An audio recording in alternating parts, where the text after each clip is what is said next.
이전 시간에 우리는 개발자 시드 마이어의 이야기에서 자신의 철학이 담긴 게임이 보여준 힘에 대해 알아본 적이 있습니다. 하지만 이렇게 자신만의 철학을 갖는 작품들은 사람들의 관점에 따라 말도 안 되는 이상이나 고집으로 전락해버릴 수가 있는데요. 때문에 현대사회의 많은 기업에서는 이런 개인의 철학보다는 순수히 현실적인 부분에 집중하여 대중적이며 상업적인 작품을 만들게 됩니다.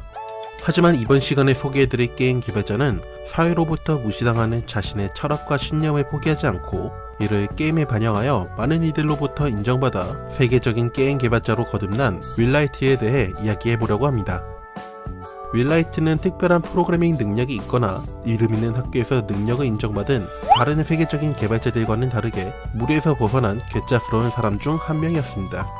어린 시절부터 단체 생활보다는 혼자 구석에서 자신이 관심 있는 분야의 책을 읽는 걸 좋아하는 내성적인 성격의 윌라이트는 학업보다는 자신의 머리에서 샘솟는 아이디어를 어떻게 구체화시킬지 고민하게 되는데요.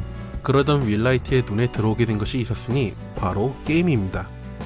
윌라이트는 마이크로소프트의 비행 시뮬레이션 게임 플라이트 시뮬레이터를 보고는 자신의 아이디어를 실현시켜줄 매체가 바로 게임이란 것을 깨닫게 되고 바로 그것을 구현해내기 시작합니다.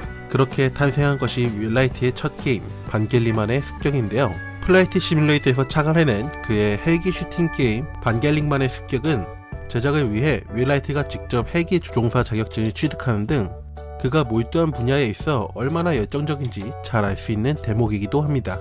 그렇게 그가 만든 천여작 반겔링만의 습격은 세계적으로 75만 장이 판매되는 큰 성공을 거두게 되는데요. 윌라이트는 이 게임을 만들기 위해 헬기 조종을 하던 중 하늘에서 내려다본 조그마한 지상을 바라보며 마치 장난감과 같은 느낌을 받게 됩니다. 그리고 이때의 경험은 뒤이어 제작할 후속작의 메인 컨셉으로 자리잡게 됩니다. 윌라이트는 헬기에서 얻은 아이디어를 바탕으로 도시계획 게임을 구상하게 되는데요. 그가 새롭게 구상한 게임은 반겔링만의 습격을 비롯한 당시의 인기 게임들처럼 단순히 무엇인가를 파괴하거나 경쟁으로만 구성된 게임이 아닌 마치 장난감처럼 쉽게 만들면서 갖고 놀 수 있는 아이들의 놀이와 같은 게임을 떠올리게 됩니다. 하지만 게임의 전반적인 시스템은 그의 머릿속에서 그려졌지만 도시와 관련된 요소들에 대한 정보가 전무하여 윌라이트는 게임 개발을 잠시 멈춰두고 닥치는 대로 관련 서적을 찾아보게 됩니다. 그러던 와중에 그의 생각을 그대로 재현해낸 도시계획 이론이라는 논문을 접하게 되고 이 논문의 내용을 바탕으로 새로운 게임 개발을 이어나가게 됩니다. 그렇게 새로운 정보를 바탕으로 제작된 프로토타입 게임 마이크로폴리스를 완성시킨 윌라이트는 이전 게임의 출시를 도와줬던 브로더반드를 찾아가 게임을 시연하게 되지만 호평을 기대한 그의 예상과는 다르게 관계자의 반응은 매우 싸늘했습니다. 게임성은 괜찮으나 게임의 결말이 없어서 함께하기 힘들다는 이야기를 듣게 되고 게임의 엔딩을 추가할 시 유통을 해준다는 제안을 하게 됩니다. 하지만 윌라이트는 게임을 즐기는 유저들이 도시를 만들어가는 놀이의 즐거움을 전달하고 싶었을 뿐 특별한 목표를 달성하여 완성시키는 여타 게임들과 같은 노선을 가는 걸 원치 않았습니다. 그렇게 윌라이트의 결말 없는 게임 마이크로폴리스는 여러 유통사들로부터 문정박대당하며 결국 윌라이트는 자신의 아파트에서 혼자 게임을 만들어가게 됩니다. 그리고 개발기간이 늘어나며 반겔링만의 습격에서 벌어들인 개발 자금마저 다 떨어져가는 절망적인 시기까지 찾아오게 되는데요. 도산 위기에 빠진 윌라이트는 어느 파티에서 만난 한 남자로 인해 상황을 역전하게 됩니다. 그는 바로 윌라이트와 함께 맥식스를 창립한 제프 브라운인데요. 파티에서 만난 윌라이트의 이야기를 듣게 된 제프 브라운은 그의 게임에 감명을 받게 되고 윌라이트와 함께 맥식스를 설립하여 게임 개발에 박차를 가하게 됩니다. 그리고 게임 개발 도중 맥식스의 직원 중 한 명이 마이크로폴리스의 시민을 두고 심이라는 애칭으로 부르게 되었는데 이를 바탕으로 게임의 제목을 바꿔 심들이 사는 도시 심시티라는 이름으로 새롭게 태어나게 됩니다. 윌라이트와 제프 브라운은 다시 한번 유통사 브로더반드를 찾아가게 되었고 맥식스가 직접 게임 유통에 대한 경비를 부담한다는 불합리한 조건으로 힘겹게 계약을 체결하게 됩니다. 그렇게 출시된 심시티는 브로더반드의 예상을 깨고 300만 장을 판매하는 이례적인 대히트를 치게 됩니다. 뿐만 아니라 심시티는 게임과 관련된 대부분의 상을 휩쓰고 대학을 비롯한 교육업계와 도시 관련 공공기관에서 주문이 쏟아지는 등 단순 판매량을 넘어선 게임 역사에 위대한 발자취를 남기게 됩니다. 심시티는 이후 문명 시리즈의 시드 마이어를 비롯한 수많은 후배 개발자들에게 많은 영감을 심어주게 됩니다.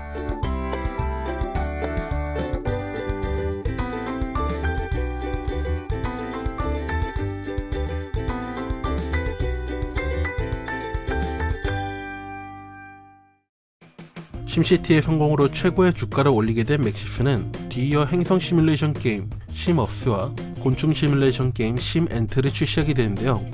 이 게임들은 모두 게임성으로는 괜찮은 평가를 받게 되지만 상업적인 부분에 있어 성공을 거두지 못하게 되고 맥시스는 재정 위기를 겪게 됩니다.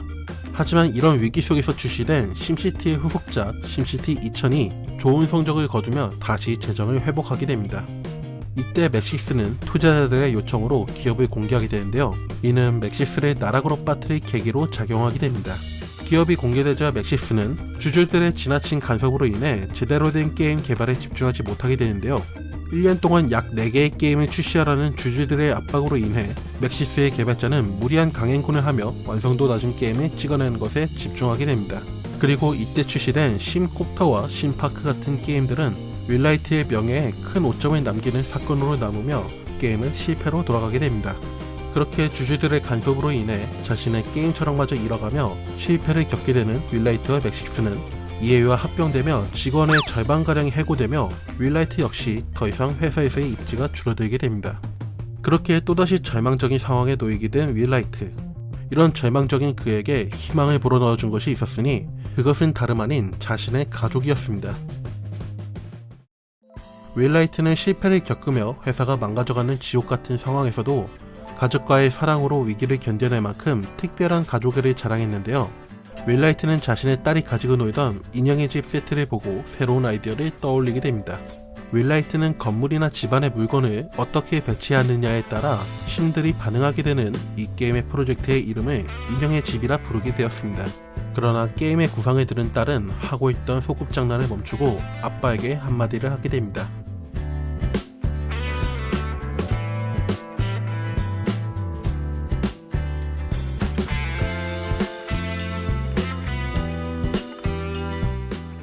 딸의 이야기를 들은 윌라이트는 잠시 생각에 잠기게 되었고 큰 깨달음을 얻은 윌라이트는 인형의 집 초기의 구상을 뒤엎고 새로운 게임으로 만들기로 결심하게 됩니다.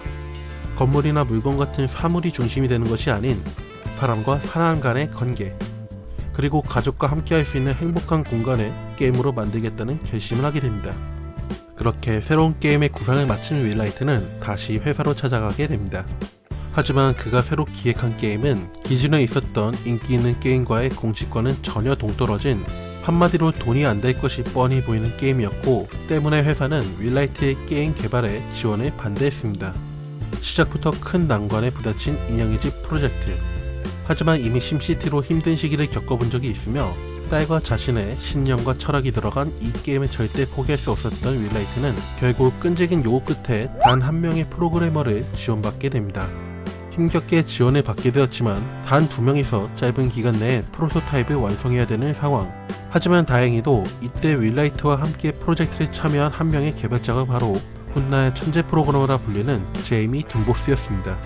제이미는 윌라이트가 말한 모든 것을 바로 구현해 주었으며 그의 소망과 철학이 담긴 게임이기에 인형의 집 프로젝트는 여느 프로젝트보다 순조롭게 진행되어 개발 시작 1년 반 만에 게임의 프로토타입을 완성시키게 됩니다. 그리고 프로토타입을 확인한 맥시스의 사장 릭 베터릭은 게임에 참신함에 감명을 받게 되고 이후 본격적인 지원을 받아 30명의 개발자들과 함께 게임을 완성시켜 나갔습니다.